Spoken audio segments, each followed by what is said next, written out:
All right. Here we are. This is a JTG Murder! And it's an emergency mini. We weren't going to do this topic, but crazy. Brooklyn Beckham woke up yesterday and chose violence. He did. And I have actually been planning a Brooklyn Beckham. It's been on the schedule for so long. It has. To do a mini on Brooklyn Beckham being like the ultimate Nepo baby and sort of chronicling his career and whatever. And it needs to be a mini because there's not a lot to it. And then, I was going to do that in the same week as I do like the college admission scandal or something. Like, just some more JTGs Yeah, Nepo week. Yeah, Nepo week stuff. So it's sort of been on my list for a while and you're obsessed with the Beckhams. So you've been like excited about me doing it for a while. But then all this like rumors and stuff about Brooklyn possibly feuding with his parents, like it's all been sort of going on the TikTok. Even when we were in Tasmania, one day I was like, oh my God, I've spent 2 hours just going down Brooklyn Beckham rabbit holes because a whole bunch of stuff was happening in December. And so I was like, oh, maybe I need to hold off because this is brewing. Something's happening. They're feuding. There's feuding in the house of Beckham. And then yesterday it all blew up. I love the line feuding in the house of Beckham. You said that and that did something to me. It hit something that I just fucking love. Feuding in the house of Beckham. In the house of Beckham. I'm a writer, baby. That's a Netflix series right there. I'm a writer, baby. There is feuding in the house of Beckham. I knew, and so I was like, I need to wait because something's going to happen. And then I couldn't sleep last night. So it was like 3 a.m. It was like the middle of the night. I was awake on Instagram. That's healthy. And I saw this happening live. Wow. I saw these stories go live. So like, Brooklyn Beckham, essentially, in case you don't know, but I mean, come on, what are you listening to this mini for?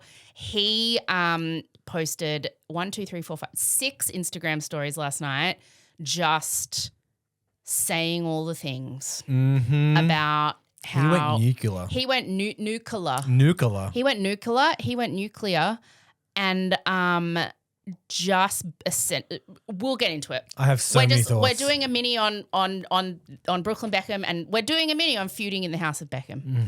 Amazing. So that needs to be the title of the episode. Yeah, I guess. Feuding in the house of Beckham. I only just came up with that on the spot. So good. Like, I know. You should be a writer. I think because honestly, this won't be like, I feel like this isn't as well structured or researched an episode as I usually do because I literally put this together today because I was like, we have to do, we recorded breaking news and this happened after. So I was like, we have to do a mini on this. So I put this together today. Yeah. So if you're a new listener, also listen to a few other episodes just to get a vibe of, get the gist of. I promise they're usually better.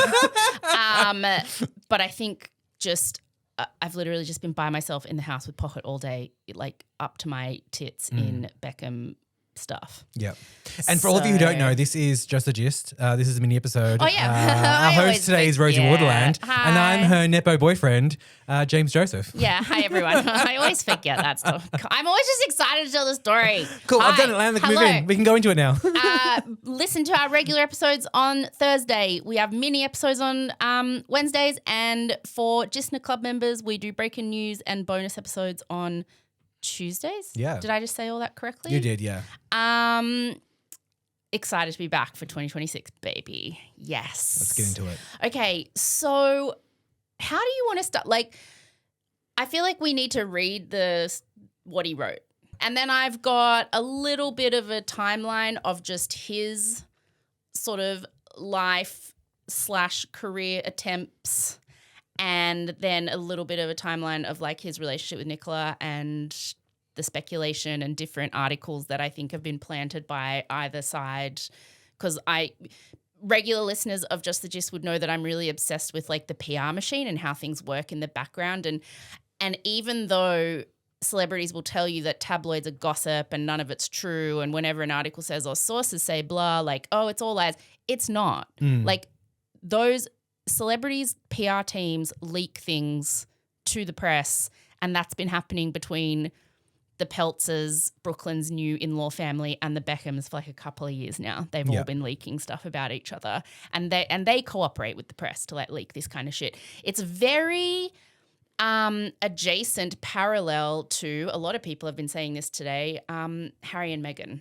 I was going to say, and this what feels, went down there. I mean, I would refer to the Beckhams as the actual British royal British family. royal family. That's how they feel to me. Yeah. So And one of Harry's big accusations against his family is that they leak stuff to the press and nobody thinks that they do because they think they're royal and they're above it. And he's like, they leak stuff to the press all the time. And so then when I come out, like I'm just trying to fight the stuff they're leaking. It's a whole, and I think that's kind of what's also going on here. Read the Instagram stories and then we'll go back and you can tell us how we got there. Yeah, good. Okay, smart. Can you also do read them in a nepo baby accent? Nepo baby I accent? want you to read it as Brooklyn Beckham. What is his accent? Is his It's accent like quite English. Wait, what I see. I'm trying to open the photography Brooklyn book to read. Beckham. Hold on. Here we go. Let's find You could read the a forward. caption. My dad, my absolute hero, and he's pretty photogenic. Why am I going Cockney? Don't do that. It's funny. Took this on holiday. Holiday in California at an amazing breakfast place. We had a full English, obviously. Dad's one of my favourite people to hang out with. He always makes me laugh. Not anymore. Yeah, no, I'm not going to, I won't subject everyone to that. So here we go. So he posts this on his stories. It's like black background, white lettering, looks very serious. If you have ever picked up a copy of the book, What I See, I think you will be fairly certain he didn't write this himself. Like, he certainly got help, I think, writing this long statement. People have also pointed out, though, that it's definitely not AI because there's not like the weird what's that dash thing, M dash that people say. Like, you can tell it's not AI, but I certainly think he got help writing. He married into like a billionaire family. They're not using AI. No, yeah. They've got a team of They professionals. have a crisis management team. Like anyone who thinks, oh, he just like did this, he got drunk and did this himself at 2 a.m. No, this was the money planned. that was spent on putting this out would have been eye-watering. Okay, so let's read. I have been silent for years and made every effort to keep these matters private. Unfortunately, my parents and their team have continued to go to the press, leaving me with no choice but to speak for myself and tell the truth about only some of the lies that have been printed. So he's like, there's more. If you think this is bad, there's more. I do not want to reconcile with my family. I'm not being controlled. I'm standing up for myself for the first time in my life. That's in reference to a lot of people think since he married Nicola Peltz in 2022 that he's like they're controlling him. Her billionaire family. For my entire life, my parents have controlled narratives in the press about our family. The performative social media posts, family events, and inauthentic relationships have been a fixture of the life I was born into. Recently, I have seen with my own eyes the lengths that they'll go through to place countless lies in the media, mostly at the expense of innocent people, I'm assuming his wife, her family, to preserve their own facade. But I believe the truth always comes out. Dun, dun, dun. My parents have been trying endlessly to ruin my relationship since before my wedding, and it hasn't stopped. My mum cancelled making Nicola's dress in the 11th hour despite how excited she was to wear her design. We're going to go into all of this. Forcing her to urgently find a new dress. Weeks before our big day, my parents repeatedly pressured and attempted to bribe me into signing away the rights to my name, which would have affected me, my wife, and our future children. They were adamant on me signing before the wedding date because then the terms of the deal would be initiated. My holdout affected the payday, and they have never treated me the same since. I find this so what he means there is they wanted to trademark his name. And since he put these statements out, it has since been revealed that Victoria and David Beckham own the trademark to each of their children's names. Wow. So they own Brooklyn Beckham, Romeo Beckham, Cruz Beckham, Harper Beckham, which means Brooklyn Beckham cannot, he can't release a product. A follow-up book. Or he has his hot sauce line, right? He can't call it the Brooklyn Beckham hot sauce because unless they give him permission or unless he pays them. Interesting. It's interesting. During the wedding planning, my mum went so far as to call me evil because Nicola and I chose to include my nanny Sandra and Nicola's Noni at our table because they both didn't have their husbands. Both of our parents had their own tables equally adjacent to ours. It all is very specific. The night before our wedding, members of my family told me that Nicola was not blood and not family, like the mafia. Since the moment I started standing up for myself with my family, I've received endless attacks from my parents, both privately and publicly, that were sent to the press on their orders. Even my brothers were sent to attack me on social media before they ultimately blocked me out of nowhere this last summer. We're going to go into that as well. My mum hijacked my first dance with my wife. This is the part that everyone's flipping out over. My mum hijacked my first dance with my wife, which had been planned weeks in advance to a romantic love song in front of our 500 wedding guests. Mark Anthony called me to the stage wherein the schedule was planned to be my romantic dance with my wife, but instead my mum was waiting to dance with me instead. She danced very inappropriately on me. He says on me, not like with me, like on me is such specific wording. It is. It's like she was grinding on her son. She danced very inappropriately on me in front of everyone. I've never felt more uncomfortable or humiliated in my entire life. We wanted to renew our vows so we could create new memories of our wedding day that bring us joy and happiness, not anxiety and embarrassment. My wife has been consistently disrespected by my family no matter how hard we've tried to come together as one. My mum has repeatedly invited women from my past into our lives in ways that were clearly intended to make us both uncomfortable. I think that's referring to his younger brother is reportedly dating a girl he used to date, and she's like invited to family events and stuff, even though they've said it makes them uncomfortable. Despite this, we still travelled to London for my dad's birthday, his 50th, David's 50th, and were rejected for a week as we waited in our hotel room trying to plan quality time with him. He refused all of our attempts unless it was at his big birthday party with 100 guests and cameras at every corner. When he finally agreed to see me, it was under the condition that Nicola wasn't invited. It was a slap in the face. Later, when my family travelled to LA, they refused to see me at all because that's where Brooklyn lives with Nicola mostly. My family values public promotion and endorsements above all else. Like, this is brutal. Brand Beckham comes first. Yeah. He's talking about them like they're the mafia. Yeah. Family love, and he puts that in quotation marks. Family love is decided by how much you post on social media or how quickly you drop everything to show up and pose for a family photo op, even if it's at the expense of our professional obligations. We've gone out of our way for years, I'm assuming he means we, him and his wife, to show up and support at every fashion show, every party, and every press activity to show our perfect family. Again, he puts that in quotation marks. But the one time my wife asked for mum's support to save displaced dogs during the LA fires, my mum refused. It's so specific. Whoa, okay. It's Displaced so specific. dogs. Wow. Okay.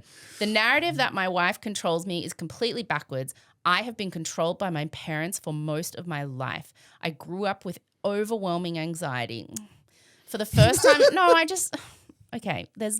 is a nuanced situation. Keep going. For the first time in my life since stepping away from my family, that anxiety has disappeared. I wake up every morning grateful for the life I chose and have found peace and relief. My wife and I do not want a life shaped by image, press, or manipulation. All we want is peace, privacy, and happiness for us and our future family.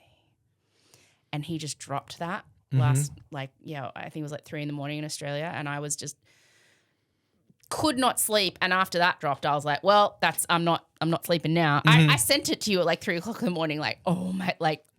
Thank you for not waking me up. No, I didn't wake you up. I sent it to you so you would get it when you woke up. But like. Amazing. I don't. What are your initial thoughts? My initial thoughts, I was like, I don't necessarily. I mean, I believe pretty much everything he's saying. Yeah, me too. I'm still not Team Brooklyn though. Like, I understand Beckham is a brand. Yeah. The family are brands. Yeah. Like they are. He has benefited from brand Beckham for years. Yeah. He's got a photography book. He's got a hot sauce line. He's had a whole lot of opportunities to do whatever the fuck he wants to do at any point in time because of that brand.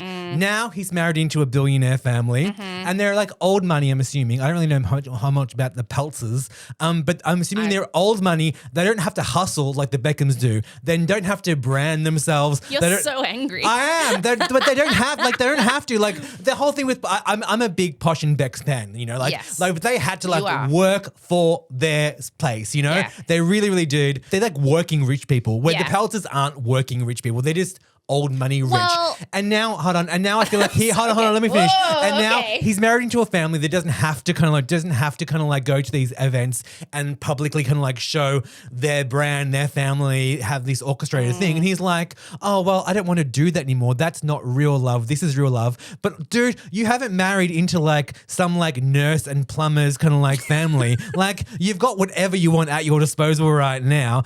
Shut the fuck up, but also keep it coming, please, because this is entertaining as fuck. Oh my God, James Joseph. Whoa.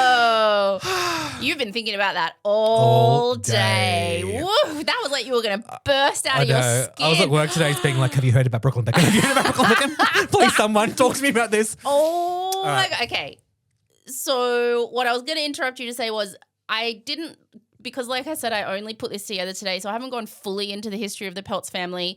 I don't know if it's old money, but I do know that Nelson Peltz, Nicola's dad, became a billionaire. I don't know if he did or if it was in the family. I think he started it though. His family started Wendy's. It's a huge fast food chain in America. Yeah, okay, yeah. Yeah, so it's like Wendy's money. Okay, yeah. Wendy's money. Okay, I'm not sure if he started it. I think he did. Okay. That's how they're billionaires. I mean, it's interesting what you just said. I wasn't going to I was just looking for these photos while you were like on your rant there. Because there is an Instagram account I follow called Friends That Invest, and it's just this financial planner woman who posts a lot of like financial literacy stuff for people. And she posted today. She said, Brooklyn Beckham just came out and said he was pressured and bribed by his parents to hand over the rights to his name for a large sum of money. This is crazy and just goes to show how wealthy people use money to control their children. In 2017, Victoria and David Beckham trademarked their children's names. This means no one can legally use the name Brooklyn Beckham on branded products, including Brooklyn himself. This is why I will never envy children who have grown up with extreme levels of wealth. There is so much coercion, so much if you don't do it our way, we will cut you off. From not going to the right school to not choosing the right person or not staying in the right career, some wealthy families will not hesitate to cut their children off if they don't live according to their own rules. Brooklyn married a billionaire heiress and suddenly no longer needed to rely on the Beckham's brand. Mm-hmm. Like I get what you were just saying, but a lot of people were saying today, like the discourse has kind of come down on his side in this. A lot of people are like, it sounds like he was in a toxic situation. And yeah, he benefited from the fact his family was rich. And the only thing that was going to make him feel like he had the freedom to step away from their control was a richer family. Yeah. And that's what he found. He found a richer family. I mean, I don't blame him. Yeah. And I kind of get it. And so I think this situation is nuanced because I'm the same. I'm like, I don't think Brooklyn Beckham is, I mean, he's an interesting fellow. We're going to go through a timeline in a sec. Like, I can believe that he was in a controlling toxic situation with the Beckham family, probably. I also think he's like insufferable as F and a spoiled baby boy. Yeah. But you know, they raised him that way. So, okay, I'll take you through the timeline now of what led up to him putting up this explosive statement last night. Wonderful. So, a little background on Brooklyn Beckham. Who is Brooklyn Beckham, Rosie? Who is Brooklyn Beckham? The ultimate. I mean, if you're this far into the episode and you don't know, like, congratulations for staying in so long. So, he was born in 1999, the first child of Victoria Beckham, the Spice Girl, Posh Spice, and David Beckham, the football player, as in soccer. He was like, his birth was kind of like a royal birth at the time. It was, yeah. I remember it vividly. Excited. If you've watched the Beckham documentary that came out last year, like they talk about how media interest in him as a kid was insane. Like this was a little kid who had paparazzi following him from the day he was born, basically. He was raised to be like a football player like his dad. They were hoping he would. Wow, okay. Like be a professional football player, but he just wasn't very good. So he was at the Arsenal Academy, which was like a professional development kind of thing, kind of like how my nephew Malachi is doing with the development with the Rabbitohs. Yeah. As a kid, you like come up through this development squad if you have like really good skills and and then usually if you're good, it's kind of a pipeline into the professional team. He goes to the Arsenal Academy, but he's not offered a spot moving forward when he's 15. So he just like gives up on soccer and says at the time, I realized I was just never going to be as good as my dad. And like everyone, that's all anyone would ever compare me to. And so he just didn't want to do it anymore. So then he starts doing some professional modeling at 15. Because he's very good looking. All the Beckham all the kids Beckhams are very, very good looking. Yeah, the boys are also handsome and Harper's so cute and pretty and they're very good looking boys. So he does some professional modeling. In 2016, he is 16, almost 17, and he finds school really frustrating, although he does graduate high school. But he says he starts taking pictures and becomes really obsessed with photography because school is boring to him. He decides then at 16 that he wants to be a photographer. So his parents set him up with a job photographing the new Burberry campaign at 17. Those assholes. He and his brothers had modeled for Burberry a few years earlier in a very adorable campaign that you probably remember when they were little kids. And so, you know, the Beckham family had a relationship with Burberry and they were like, sure, we'll do this token thing that will get us lots of press and have Brooklyn Beckham photograph this campaign. The photos are essentially just some younger models and they're just like standing against a wall and he's like it's like their passport photos. Yeah. Like he's just taken some photos. Yeah. Like, you know what I mean? Yeah. Anyone could have done it. Yeah. I think it was just the marketing person at Burberry knew this will get us so much press and attention, which it did because there was huge criticism at the time. And this was when the term Nepo baby didn't exist. It was kind of like nepotism obviously as a concept existed and we knew there was nepotism in the world, but Nepo baby was not yet a thing people said as part of like, you know, colloquial culture. There was huge criticism about the fact from the professional photography community at the time that a 16-year-old son of Posh and Becks got to photograph a Burberry campaign. Chris Floyd, who is a very famous photographer, called the decision to employ him at the time a devaluation of photography and sheer nepotism. John Gorrigan, another fashion photographer, called it an example of a bit of injustice in a lot of areas of the industry. So like people are publicly saying that's bullshit. But now it would happen all the time. Now it's be like... I mean, it's like Will Smith's son, Jaden Smith, getting announced as like the first male designer of some major fashion house shoe line. Yeah, like, come on, like whatever. Yeah. In 2017, so a year later, I guess because, you know, he loves photography and it's his passion and it's what he wants to do and he's clearly already basically a professional, he gets a place at the Parsons School of Design in New York, which is incredibly difficult to get into. So there were questions about, you know, how that happened, but I guess you're a rich kid, you have lots of money. We're going to go into the college admissions scandal this week. So yeah, anyway, he gets into the Parsons School of Design to study photography. It's a 4-year degree, but I think, you know, he's like, ew, I don't like working. Yeah. So he drops out after a couple of months because he's like, why would I do this? I can just go do Burberry campaigns. And so he drops, like every other 17-year-old gets to do. He drops out of that degree after a couple of months, and later that year in 2017, instead of continuing to study photography as part of a 4-year degree at one of the most respected design schools in the world, he releases his own photography book because he's like, fuck all of y'all. I don't need a 4-year degree. I release a book. And you own a copy of this book. I do. It is your pride and joy. It's called What I See. It's by Brooklyn Beckham. And here is where I think his parents did him a real injustice. I mean, I'm assuming these kids are really spoiled. Yeah, of course. If we're going off the way, like they created these monsters. He decides he has this one interest and they're like, you are brilliant at this. Yeah, don't do a degree. Don't work hard. They paid to make this book for him. 100%. I remember at the time there was a huge launch party. Like, it felt like they were playing pretend. I was like, what universe? Like, there was this huge launch party to launch his official photography book and it like got put in all the stores. And I was like, you are pretending he's a successful photographer. Like, none of this is real. None of this is real. You are you've set all of this up. They paid for this for him, his parents. And this book, obviously, everyone remembers at the time, it was panned because look at this page I just opened up to. Yeah. What is that? That is just light swirling around. It is a 17-year-old, because that's what he was, with a camera, taking what he thinks are really profound photos, and they're all terrible. It reminds me of like some kind of like school kind of like photography project, but it also reminds me of, you know, those like ads for like, oh, you would turn your Instagram reel into a book. Yeah. My mum once did that with her camera reel, and she got the printed book sent to her, but she didn't like filter through, so I had like just screenshots and all kinds of things. That is so it's like funny. photos of receipts and stuff. Oh my God. Printed in a book. It was amazing.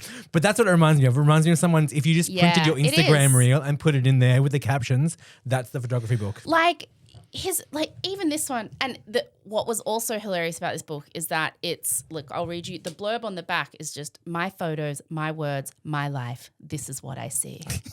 Brooklyn Beckham. And it's like he just went around taking photos and they put them in this book, and then he did the captions, and the captions kind of just made it completed the magic of this terrible book. For example, here's a double page spread of someone smoking, and he's taking these photos, and it looks like just the shitty photos you would take when you're 18 and you're standing outside a club and you think that looks cool, and you take a photo. Cool. The caption is, smoking is bad, but I love how the light illuminates his hands and face. Wow. And then obviously the most famous one is a photo of an elephant. Is it? That he is like 6 feet away from. Like, he's so close to it, so I don't understand how he couldn't get a clear photo of it. It's completely in the dark. It is just like a elephant in shadow. Yeah, it's a blurry, shadowed photo of an elephant. And the caption is, elephants in Kenya, so hard to photograph, but incredible to see. It's like, well, you're the one. This is your professional photography book, mate. Also, elephants are huge. Why was it hard to I would say elephants you were 6 feet away. Easy to photograph. They're fucking massive. You were 6 feet away from one of the biggest animals on earth, and you couldn't get a clear photo of it. Like, what are you? What? And unless they're like stampeding through the bush, they go very, very slow. Like you can take anyone can take a photo of an elephant. This is obviously why I bought this book. Was this like the elephant photo was kind of the pièce de résistance of the book. It was like the cherry. That was the most famous photo from the book, but you know. I'm looking through now trying to find like one profound, like God bless him. It is just like an 18-year-old kid who thinks it's all really profound. Yeah. And his parents convince him that it is, like, that he is good. Yeah. Do you know what I mean? Yeah. Like, that he's good. Maybe they're either amazing parents or terrible parents. I think they are supportive parents, but they're doing him a disservice. It was like when Northwest got up and played Simba in the Lion King live show at the Hollywood Bowl. They shouldn't have let her do that because she was terrible, and that was a disservice to her because she's going to Google that when she's already, what is she, 12, 13 or something. That would be like, you should not let your kid do a thing. You're doing them a disservice if you don't tell them that they need to get better at something before they publicly put their work out onto the like. And I don't mean that in a terrible way. I mean, like, you need to teach your kid that they have to work hard to get good at something. That you can't just decide you're good at a thing or that you like a thing and then you get to photograph Burberry's campaign and release a professional photography book and you drop out of a degree because you can't be bothered working hard after 2 months. There are a lot of similarities between the Beckhams and the Kardashians now that you mentioned Northwest. Yeah. They just don't have Kris Jenner as momager to have that's shit, the but thing. Their family is their brand. Like, it is, and that's what I get really surprised with Northwest because Kris Jenner made her kids work hard. Like Kim Kardashian, Khloe, like they all work so effing hard. Like, as in whether or not you agree that the work they do is hard or whatever, but like they've hustled and Kris is their momager. She gets 10% of what they make. So she wants them to be making money. So but then Kim doesn't seem to have instilled that kind of work ethic into, well, at least seeing Northwest, like just going, yes, she's brilliant and we're going to make her play Simba in The Lion King. It's like, I don't think so. And you compare that to Beyonce, who wouldn't, like Blue Ivy danced in her tour last year, or was it the year before now? And Beyonce was very open about the fact she was like, she had to rehearse with everyone else. And if she wasn't good enough along with those dancers, she wasn't going to get on stage with me. Like I wasn't just putting her out there to like shuffle her feet and wave. Like she had to work her ass off. And when you watch Blue Ivy, you're like, oh my God, she's incredible because she worked her ass off. I just think parents who do this with their kids are doing them a disservice. And I think that's been done to Brooklyn. And I think it's like it's not his fault, but it's where he's at. It's great for us though. And it probably, entertaining for us and probably explains why he gets along so well with Nicola Peltz, because she's quite similar in that like she's been an actress. She's very beautiful. I'm assuming her mother's a model and did some acting. Like she's been in, I think she was in Transformers or something. And then last year or the year before wrote, directed and starred in her own movie. And it was the same as this kind of thing. Like there was a premiere, like her parents paid to make the movie. It was terrible. There was a big premiere all put on, but like they just did it for her. Like if you have money, you can just be like, here's my movie and my premiere. It must be nice. It's not real though. It must be nice. So anyway, okay, let's keep going. So he does this photography book in 2017. In 2019, and that was interesting to me, 2019, because I was like 2016 to 2019, he was into photography for 3 years, which is like quite a long time for him. In 2019, he starts an internship with the incredibly famous and respected photographer Rankin. He only lasts 3 months. And apparently staff working for Rankin were furious about it because a lot of quotes were leaked to Page Six at the time. And I'll read these to you. There was an article in Page Six like a couple weeks into the internship that said he has left his colleagues stunned by his lack of basic photography skills. Brooklyn has struggled with even the easiest jobs and is having to be treated like a total novice. Everyone knew Brooklyn's work needed fine-tuning, but no one knew his knowledge of the simplest tasks was so off, a source told Page Six. Everyone had high hopes for him, but it's not been the most impressive start. He's pretty good at pressing the button on the camera. Like that's what he, you know. Which isn't that what photography is? Well, I mean, no, because it's like the lighting I know. and pressing the buttons, like anyone can come in and press the button at the end. So then I guess the photography thing doesn't go great, even though he literally was given every opportunity. Professional campaigns, did this book, was given a place at the best design photography school, one of the best in the world, gets an internship with one of the best photographers in the world and is like, nah, don't wanna. So in 2021, he decides cooking is his passion. At this stage, how old is he? 22, 21, 22-ish. So his parents pay for him to have his own cooking show made. Wow. Yeah. Because he decides he's into cooking. Yeah. And what's it called? It's called Cookin' with Brooklyn. Cookin' with Brooklyn. Brooklyn. It's on like Cooklyn with Brooklyn. Cooklyn with Brooklyn. I'm assuming they couldn't get like anyone to pick up the show, like a Netflix or whatever. Yeah. Like, so it's just like a YouTube show. Awesome. Like an online show. It's like essentially an online video series. But it came out, a source revealed to Tabloid Press at the time that it took a staff of 62 people to create each episode. So this was a major production.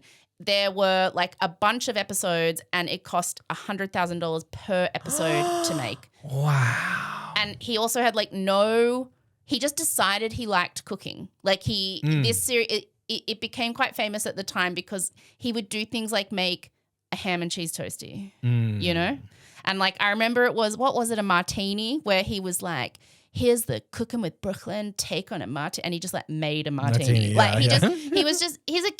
a 21-year-old who decided he's into cooking and they gave him a professional cooking show that cost $100,000 an episode to make. And it was just him going like, here's how you make a simple thing. Yeah, like here's boiling pasta and water or whatever. It was, he just didn't, anyway, I can't, it's so funny to me.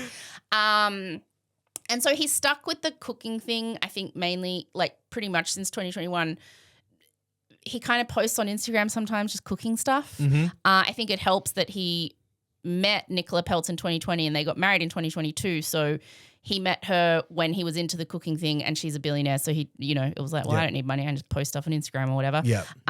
He, in late 2024, launched his hot sauce company called Cloud 23 because he can't call it Brooklyn Beckham's hot sauce because he's not allowed or he'd have to pay his parents. Cloud 23, and I've been desperate to get a bottle like since it came out, but I've not heard much about it. It's in fancy grocery stores in the US. Oh, okay. So we have to go to the US probably to get some. England as well. Let's I do get on a remember flight. it just because at the time I thought it was so funny. I was like, I need to add that to my like ironic collection. I of want things. Brooklyn Beckham's hot sauce. Like this studio is slowly getting filled with ironic things like our Chappelle Corby clocks and our Brooklyn Beckham book and all our nonsense. But yeah, I want that hot sauce. And I do remember Agisna saying to me at the time, I live in the US, I'll send you some or something. I can't remember, but I wonder what happened. Was that you? Send me the sauce. Was that you? You're listening right now? Was that you? Get back in touch. Can you hook us up with some Brooklyn Beckham hot sauce? 1322 5960. I want the hot sauce. Okay, so that is like his professional trajectory.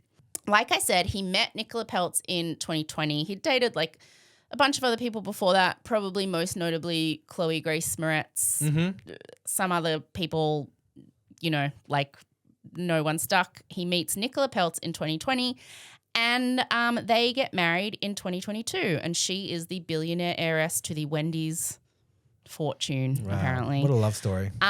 So the wedding between them is when rumors started that there was some kind of feud.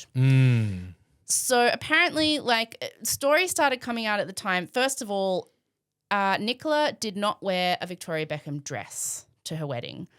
And that was a big surprise to everybody because they were like, Victoria Beckham's this famous, like, fashion designer. Yep. You'd think she'd wear a Victoria Beckham dress. And so then Nicola Peltz had to come out and sort of say in an interview, she said, like, I wanted to, but just scheduling wise, apparently, like, Victoria's atelier couldn't get it done on time. And so, you know, unfortunately I couldn't. It would have been lovely, but there wasn't any nefarious thing. It was just we couldn't get it done. Brooklyn he said in that statement that Victoria pulled out of doing it at the last minute to like sabotage or whatever. There's been speculation on that today because Nicola did wear this Valentino dress that was gorgeous. And she did a story in Vogue about her dress after the wedding in which she said it was like a year in the making. And she had flown to, I think, France or whatever a few times for fittings and stuff. So people today were like, are they lying? But I mean, my thing is these billionaires, rich people wear like 3 different dresses to their wedding. Yeah. I think when Brooklyn said like it was, you know, my mum pulled out at the last minute and then she had to like scramble what she was going to wear. It was probably that like that was the dress she was going to wear down the aisle, the Victoria Beckham one. And then she had to like, oh no, the dress I was going to wear for the first hour of the reception now has to be the one that, you know. Yeah. Like I do still believe there Brooklyn, was some inconvenience there, but it wasn't. I do think that Victoria probably did pull out of making the dress. I think that's probably true. And people who are saying that's not true because she did a whole interview about this Valentino dress, I think, come on, she would have been having a gazillion dresses made. So I think it's probably true. And so, I mean, there was like wedding planners who were fired and so texts got leaked and we'll go into that from the Peltzers at the time. It was like a whole to-do. People were kind of saying that there was tension between the Beckham family at the wedding and that like the Peltzers had been really upset because the Beckhams had like been quite controlling about wanting certain things at the wedding done a certain way and the Peltzers were like, we're paying for it, leave us alone. There was just all that kind of sprinkling and stuff in the press at the time, but like nothing, they just kind of all came out and said, the press just always wants to make, you know, women look terrible. Like she's not a controlling boy mum, Victoria. Yeah. She's not a controlling new wife. We all like each other. Everything's fine. So at the time everyone was like, okay, fine. 2023, so the next year, across the year, Brooklyn and Nicola are pictured at lots of events with the Beckhams. Like they're at Victoria's fashion shows, they're at the premiere of the Beckham documentary, families all arms around each other, like lovey-dovey, looks fine. February of 2024, Nicola premieres her movie that her parents paid for her to make. The whole Beckham family goes to the premiere. Nicola wears like a Victoria Beckham outfit for the premiere. And So you assume things are good then. Yeah, you assume things are good. This is like, a year after the wedding. Nicola Peltz posts a photo of them all at the premiere on her Instagram, and Victoria comments on the photo, "We could not be more proud of you." And Nicola replies, "Love you beyond, kiss." So like this is more than a little over a year after the wedding. Seems united family front, right? Seems like it. And like if you're sending comments back and fair enough if you're playing the game, but if you're then sending comments back and forth, there's like an extra level of like, you don't have to do that. Yeah. So that's February 2024. Yeah. The next sort of major point in this timeline is March 2025. So apparently at this point, Brooklyn starts feuding with the family because Romeo, this is when he starts dating this girl that apparently had dated Brooklyn. She comes out and says, "I never dated Brooklyn," but apparently like they didn't date, but they like saw each other. They did something. They were in each other's orbit. So apparently like people just find it very odd that like you're dating someone, an ex of your that's weird. brother is that's a bit weird. So that sort of pops up in the press a bit, but it doesn't really go anywhere. May 2025 is when people think something big's gone down because that was David Beckham's 50th birthday and Nicola and Brooklyn do not go. And so we know from his statement now that, well, he says, "We went to London, we were there, we didn't want to go to the party. We wanted to see him, but he only wanted to see us in front of all the cameras." But at the time, no one knew, like they just didn't go. Yeah. And so Victoria and David put all these pictures up of the party and like Cruz and Romeo and Harper are all there and Cruz and Romeo's girlfriends are there and they post all these beautiful photos like as a family at David's 50th and it's just very like obvious. It's like glaring. It's like this glaring sort of omission, like the elephant in the room that you can't see, is that they're not there, right? Yeah. And then David Beckham also posts at that time, "All I wanted for my birthday was to go on a fishing trip with my boys," and he puts up photos of him and Cruz and Romeo on a fishing trip, and like Brooklyn's not part of it. So people like the press really starts being horrible to Brooklyn at the time. Because they're like, "You've just run off with your bitch wife." And everyone kind of thought she was a bitch at this point because a bunch of the press from like the wedding and the planning and there was a whole bunch of stuff. And so they're like, "You've just run off with your bitch wife and your new family's controlling you and you're just putting up with it because they're billionaires and how dare you do this to your lovely parents who are the most lovely people in the world, blah, blah, blah." He's copying it in the press and a lot of that would be getting leaked to the press from the Beckham family. And so he posts like a few weeks after David's 50th birthday party, a video of himself riding on a motorbike and Nicola's like behind him, like with her arms wrapped around him. And the caption is, "My whole world, X. I love you. I will love you forever, X. I will always choose you, baby, X. You're the," like kiss, sorry. Yeah. "You're the most amazing person I know. Kiss, kiss. Me and you forever, baby." And so like that was kind of like he just really told you where his allegiance lies. Yeah. That he's like, "My wife. Yes. F all of you. I choose her. I'm choosing my wife." And the Daily Mail, after he puts up that post, publishes like this was the first story that was published where it was obvious that the Beckhams had leaked and that the Beckhams were like pissed off. Yes. And at the time, there was a whole bunch of stuff going on because Brooklyn and his brothers like weren't following each other on Instagram anymore. And one of his brothers late at night had posted that they thought he had Stockholm syndrome. So everyone's like, "What's going on?"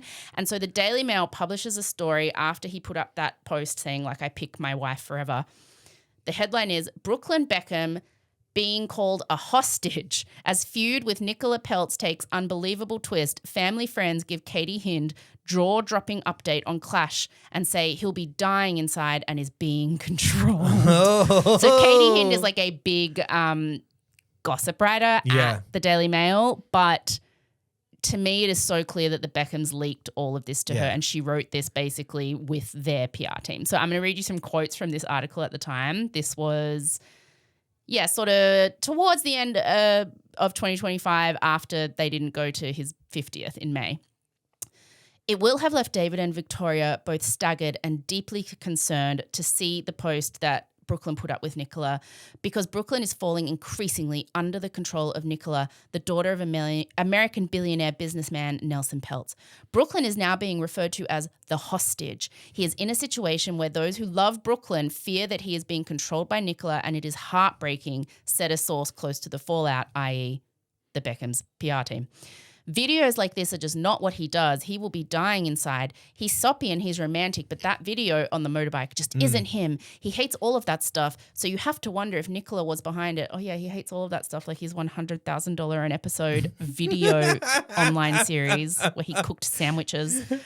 As someone pointed out to me, it is particularly galling given Nicola has been briefing the media that the Beckhams are using social media for performative reasons, when this post is perhaps the very epitome of such behaviour. Brooklyn has fallen out with Romeo, but has barely ever had a crossword with youngest brother Cruz or sister Harper, whom he was once so remarkably close to. In fact, at the beginning of their romance, Nicola also enjoyed posing for pictures with Harper, who turns 14 in July, and sharing them on social media. Yesterday, just a few hours after Brooklyn's post, Cruz appeared to give voice to his frustration. He posted on Instagram, "I love my family. I love you guys more than anything. Mum and Dad, you gave us life and cared for us no matter what. I cannot tell you how blessed we are to have you in our lives." Until now, Cruz has stayed away from the fallout, and family sources say that he hasn't really got involved in Brooklyn and Romeo's rift either, a rift which, as I revealed last week, is also seemingly beyond repair. So Katie Hind has been on the case for a while. Brooklyn and Romeo fell out at the time of the wedding when Nicola, 30, refused to speak to Romeo's then-girlfriend Mia Regan. There were rumours at the time that it was because they had dated as well. There's like another one. This is like a different one. Yep. She also blames his current partner, Kim, who is also someone he apparently dated. Oh, Feels she like got Brooklyn around. dated everyone. I mean, he's very handsome. He is. You know. He's a Beckham. He would have been like a very in-demand bachelor, I think, as, you know, when he was single and 22 or whatever.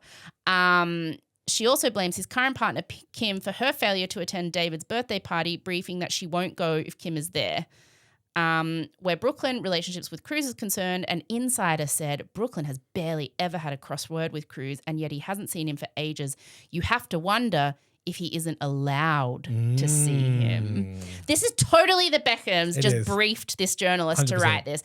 And then like they go on to the fact that like it is really heartbreaking that Brooklyn isn't like contacting Harper anymore. And it's also like really shitty of Nicola to have used her in photos in the past, but then just like scraps her aside when she doesn't need her anymore.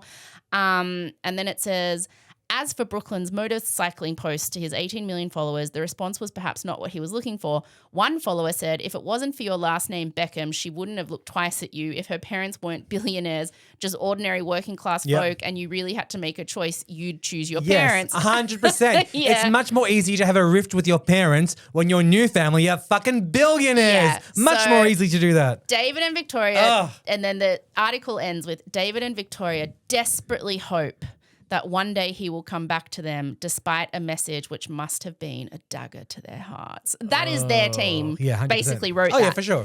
So after that article comes out, the Peltzers are like battle effing stations because how dare you? Yeah. So in June of 2025, a month after that article comes out, Brooklyn and Nicola hire the same crisis management team, PR crisis management team that Meghan Markle and Prince Harry had hired to handle scrutiny when they did Megxit. So many similarities. And so once Brooklyn and Nicola hire this crisis management team, like, because her family, I say again, billionaires, they would not, David and Victoria leaking stuff to the press like that, they would normally be the richest, most media-connected, savvy people when it comes to whoever their sons are dating. Yeah.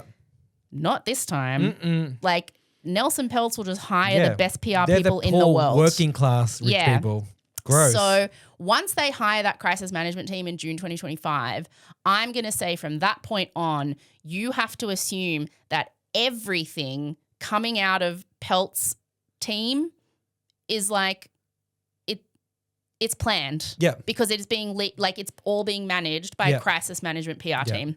So anything that has leaked into the press about the Beckhams or that the Peltzers are like secret information about how the Peltzers are feeling or whatever, that is all. It's part of the strategy. It's part of a strategy now because they hired a team to start handling this in June of 2025. So after they hire that team, in August of 2025, Brooklyn and Nicola have a vow renewal 1 year after few years after, when was their wedding? 2022? 3 years after their wedding. The Beckhams are not invited, and sources at the time tell the media that he didn't even mention his family in his speech, and it was leaked to the media that they wanted to redo the day without the Beckhams so they would actually have some nice memories of. They basically wanted a new wedding that didn't have the Beckhams in it. And so that was leaked by them because they have a crisis management team. And I understand. I kind of partly understand that.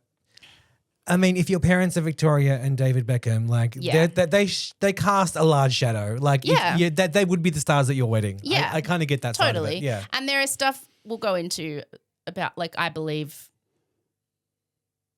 some weird stuff went down at that wedding. Yeah. Okay. Oh, I wish I was there. So December 2025, and this is when I started sort of saying to you, some stuff's going on with the Beckhams. Yeah. I was going on TikTok.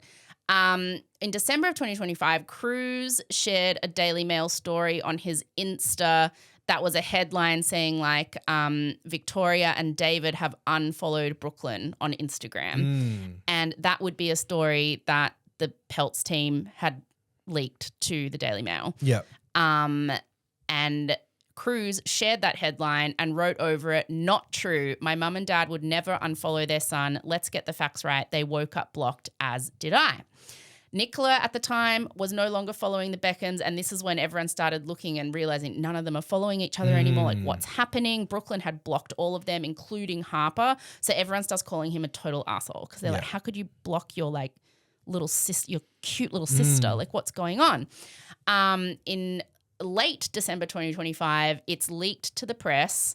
This would absolutely be from the Peltz team, that Brooklyn had sent, because everyone was calling him an asshole. So it's leaked to the press that Brooklyn had sent a legal cease and desist to his parents, asking them not to contact him at all, including any posts on social media, because it so badly affects his mental health.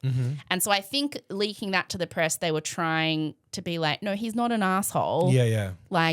He's mentally doing badly. And so he sent them a cease and desist. And then apparently he put up some cooking video and Victoria liked it. And David put up some photos of him on New Year's Eve. And that's when he sent the cease and desist. Well, he had sent the cease and desist saying, you cannot contact me anymore. And they continued by liking his posts or whatever. Assholes. And so he then stories started getting leaked that his mental health was bad and he's not an asshole. There's more to this than that. And so that was a few weeks ago. But then I think the press in the week since, because, I sort of went down a TikTok deep dive on this a couple weeks ago, it has all been pretty bad towards Brooklyn and Nicola. It's been like, how could he cut his family off? David and Victoria are two of the nicest people in show business. It has to. And so I think the crisis management team was like, okay, here's our play. You need to tell people what the actual situation is. We will help you write this statement. You put let's go nuclear. The Beckhams have been acting with things in the shadows and we've got to just stop leaking this, and they leak that and then we leak this. I think their crisis management team said to him, nah, the only way people are going to believe that they're the assholes and not you is if you put up a post saying exactly what's going on. On Instagram stories where it's very it feels very personal. It feels very vulnerable as well. Yeah. You're not going through media, it's just directly from me. Here are some stories. Yeah.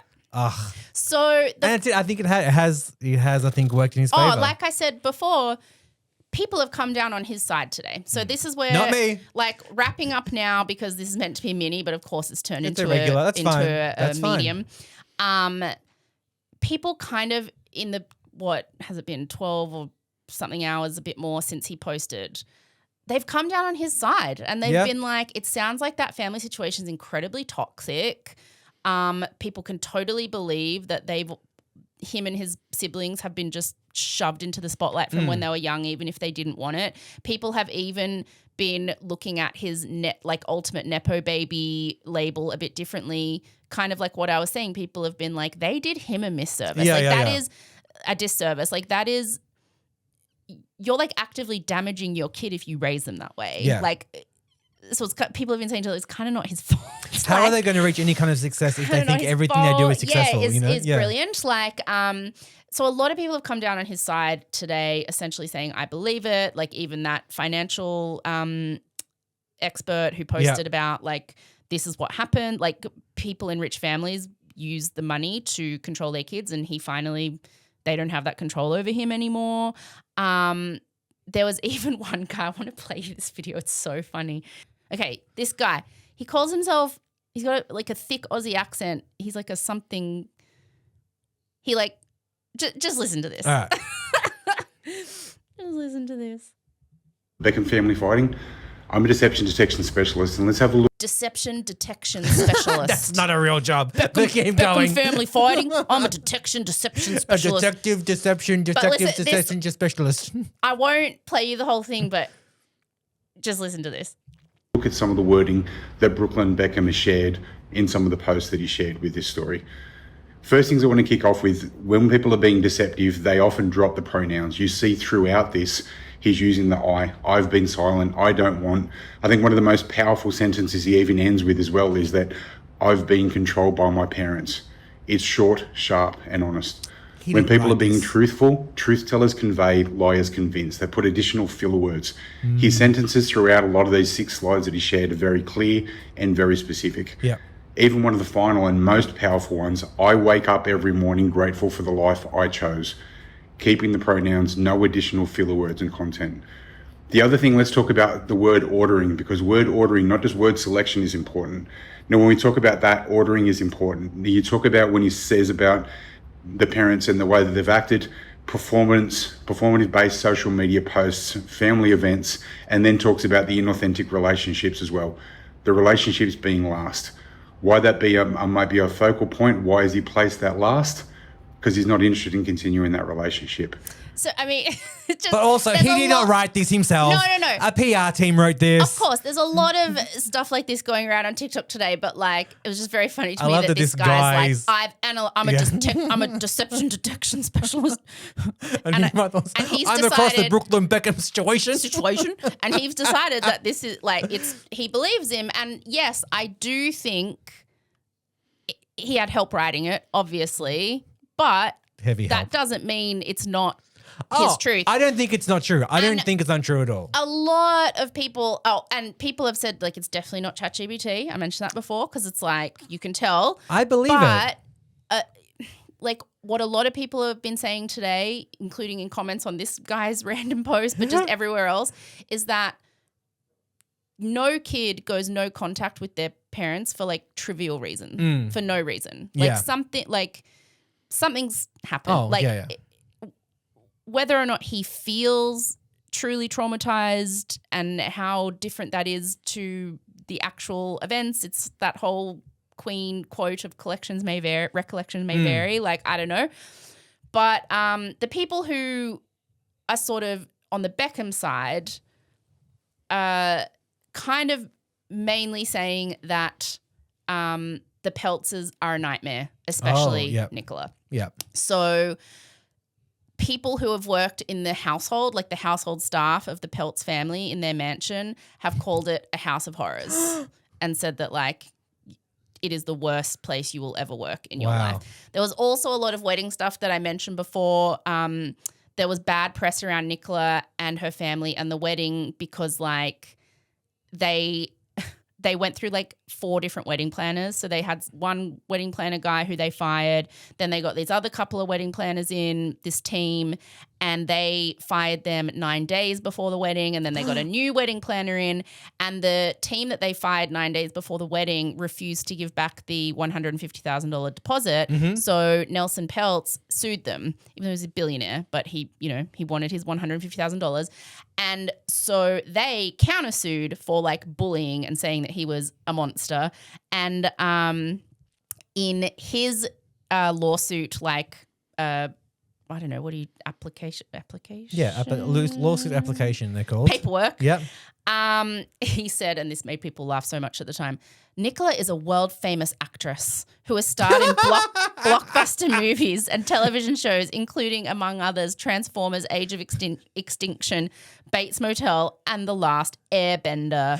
The guest list of the wedding included more than 500 people, including numerous celebrities, athletes, dignitaries, and other influential individuals who travelled from all around the globe to attend. The celebrity of the wedding couple, combined with the anticipated attendance of many high-profile guests, required that the wedding planners had the expertise and staffing to plan, coordinate, and execute a wedding event at the expected caliber and complexity, and he was alleging they said they could do it, but they couldn't. In their countersuit, they basically said, we got brought in like a couple weeks before the wedding was, like, I think about 4 weeks before the wedding was meant to start, and Nicola and the mother were a nightmare. And because it was a lawsuit, they released all of their text messages that they had exchanged with Nicola and her mother. And so in the counterclaim, it says, the counterclaim revealed Nicola Peltz and her mother tried to hide all errors in the wedding planning stages from Victoria Beckham. Both Claudia and Nicola had insisted that Victoria Beckham could not know about any internal mistakes regarding the ongoing planning of her son's wedding, including errors with the guest list. Nelson Peltz is also alleged to have been very close to calling off the entire wedding after saying it was a shit show. Claudia Peltz, that's the mother, apparently begged him to change his mind as it would destroy Nicola's career. Other messages revealed Nicola Peltz complaining that the flowers weren't wide enough, asking for a water aisle and matching water dance floor. She debated having a Wendy's fast food truck at the reception that would sell Nicola and Brooklyn burgers.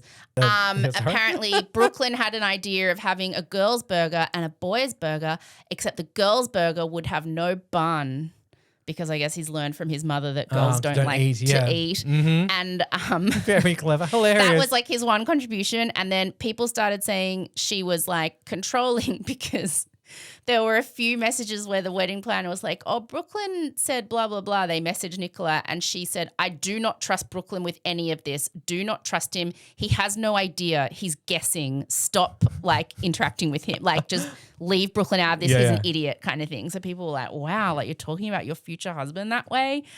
And then, there was a lot like the text messages that the wedding planners showed, like she's very rude.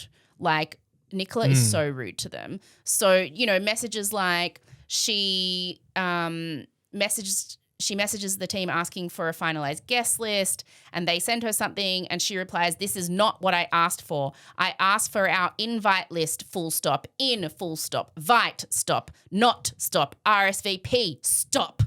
And then can you manage to send that to me? I don't want it to be so complicated. Why is it so hard to get me a list? Like she's just very rude to them in these messages. And I remember at the time being like, yeah, whatever drama I'm hearing about the two families fighting, it sounds like she's a real life Veruca Salt. Yeah. Like it sounds like she's awful. Yeah. And the way she talked about Brooklyn, I thought was really dismissive and rude. Like I can't imagine talking about your partner that way.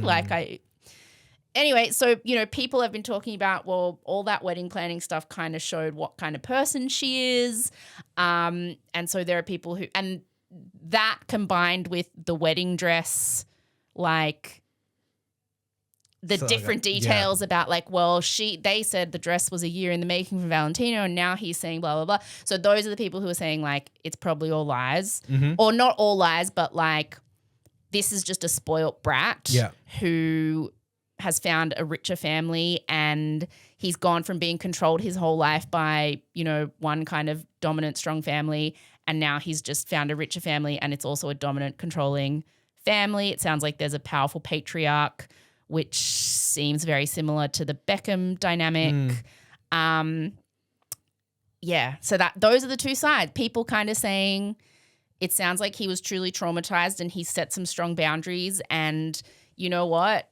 If he needed to find a richer family to feel brave enough to do that, then that's what he had to do. And then the other people saying he's a sport brat, what an idiot, she sucks. It sounds like she's awful and is controlling him. I feel like both sides can be true can as be well. True, like, you know, yeah, they can both both be sides true. can be true. Wow. But also, like, having complicated relationships with your family is a very normal thing to happen. Yeah. Like, you know, like we've both been in that boat. Yeah. You know, like this isn't something kind of like exclusive to rich people who raise kind of brats and the rest of it. It's very normal. Celebrities, they're just like us. They're just like us. And I mean, I think obviously the fallout from this is going to be so interesting. What do you do if you're the Beckhams? Like, well, yeah, because the Beckhams, they follow the rules of never doing any, like you never do this stuff publicly. Yeah. It's all leaking stories behind the scenes. It's PR people doing things quietly. It's, you know, sending a bunch of quotes to that Daily Mail reporter who write the story. But they never just come out and say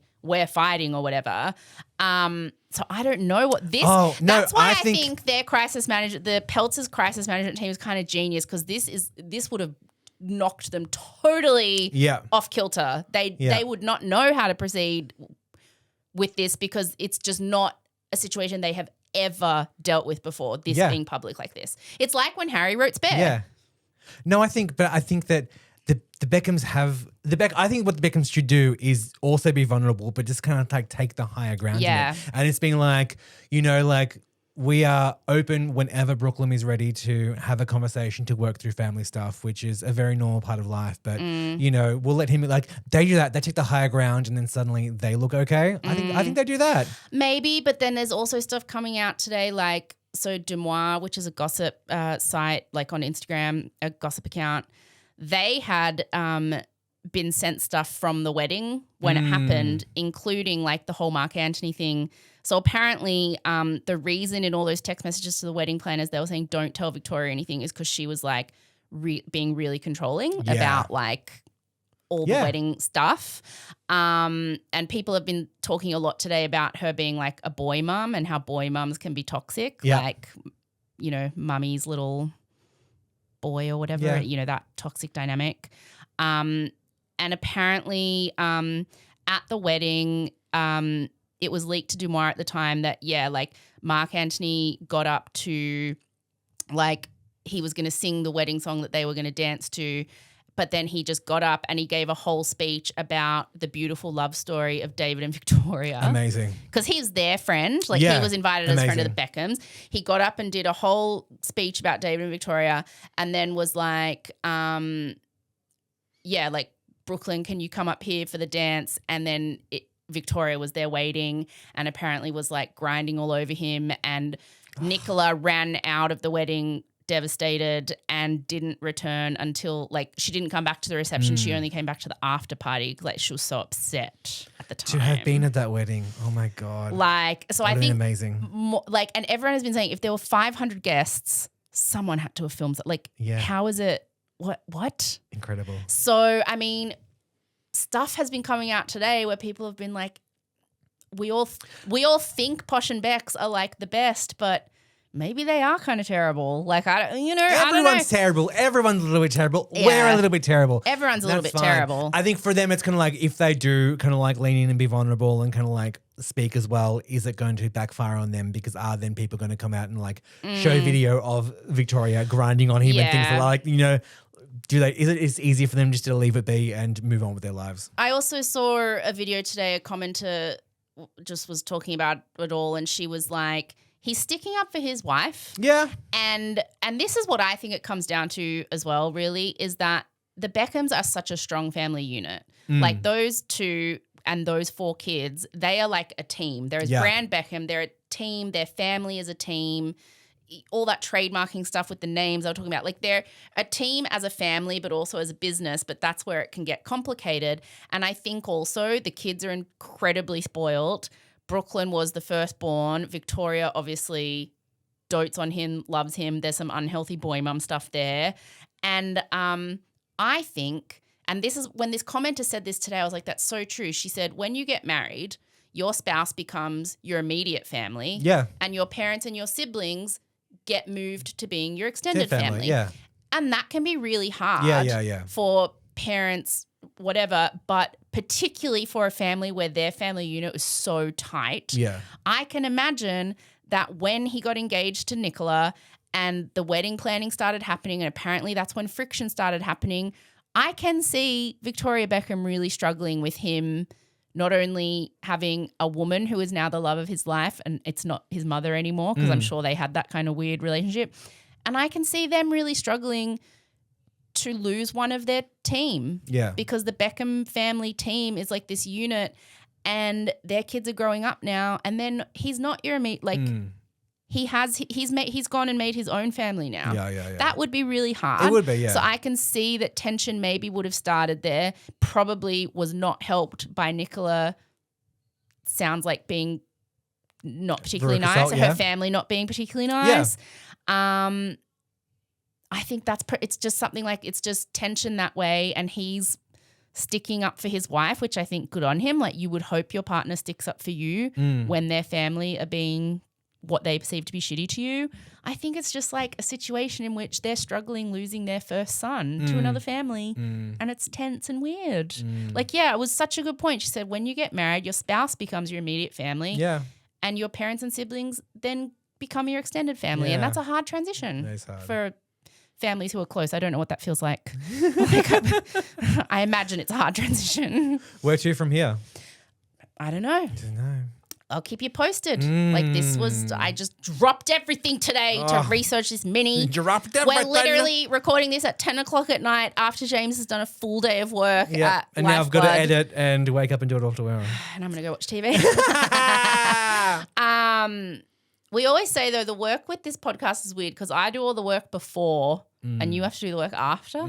Like, Yeah. I do all the research and prep. We sit down and do it together. And then it's like, oh, my job's done. And then you still have to edit it. Yeah. Oh, that sucks. Yeah. But then I'm like, no, but you did work, Rosie. You did work already. Yeah, because I don't usually put them together this quickly. So I'm like, ooh, I hope it's, yeah. Where do you think it's going to go next? I think the Beckhams have to say something. They will say something. I think they have to say something. I think they just. They are panicking. I think right they now. just try and take the higher ground and the path of least resistance and just let Brooklyn go on living his life. I think eventually down the track, I think like the Royals, like time will pass and there will just be like little olive branches extended here and there. I think given how specific his statement was, if they respond with a statement that is not going into detail No, there's and we just vague saying and something broad, like, yes. you know, we support him. We will always love him. we love him. Yeah. Obviously, family like feuds like this are Yeah. incredibly painful for all involved, Yeah. blah, blah, blah. I think that will make him look a bit petty That's what I mean, because yeah. his is so specific Yeah. and goes like, well, this happened with the wedding and this one. No, exactly and right. if That's what they I just think say happens. something very gracious, kind of like when the Queen said, recollections may vary, Yeah. but I love them. Yeah. I think that is their You next take the move. higher ground there. And eventually there'll be some olive branches, but I hope we get some good juicy goss in between. I mean, I don't know where he's going to. I love the Beckhams.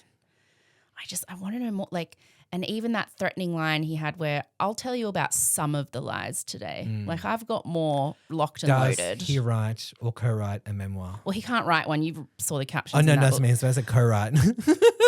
Like his own spare. Yes. But it'll be called Feuding in the House of Beckham. Feuding in the House of Beckham. Firstborn son. Like, I don't know. love it. But we'll keep you posted. Obviously, it's woofed. All right. If you've got any comments, thoughts, hot takes on this pressing issue, please put them in the comments. Yeah, put them in the comments. And we'll talk about them at after show. For Email our just Gist in the Club. The Gist. What's the email again? hello@justthegist.com.au. hello@justthegist.com.au. Yeah, we'll talk about it in the after show next week because whoa. Yeah. Okay, Bye. love you. Bye. Thank you for listening to Just the Gist, a Just the Network production. Executive produced and hosted by me, Rosie Waterland. Produced and edited by James Joseph with additional production support from JTG team Kate Lieber and Hayley Stavely and Acast legends Guy Scott Wilson and Simon McDermott. Looking for breaking news? It drops on the Just the Gist Patreon every Tuesday, along with a whole lot of other bonus audio, video, and behind-the-scenes content, which you can access for just $1, $1 a week by clicking the link in the show notes or searching Just the Gist Podcast on Patreon. Follow Just the Gist on Instagram and TikTok at Just the Gist Podcast, and watch the video version of every episode on our YouTube channel, also at, funnily enough, Just the Gist Podcast. Follow Rosie, that's me, in all of the places at Rosie Waterland. Want to give us a suggestion? Tell Rosie to stop singing so much? Email us at hello@justthegist.com.au. Thank you, as always, for listening. Now go say something impressive at a dinner party. Bye.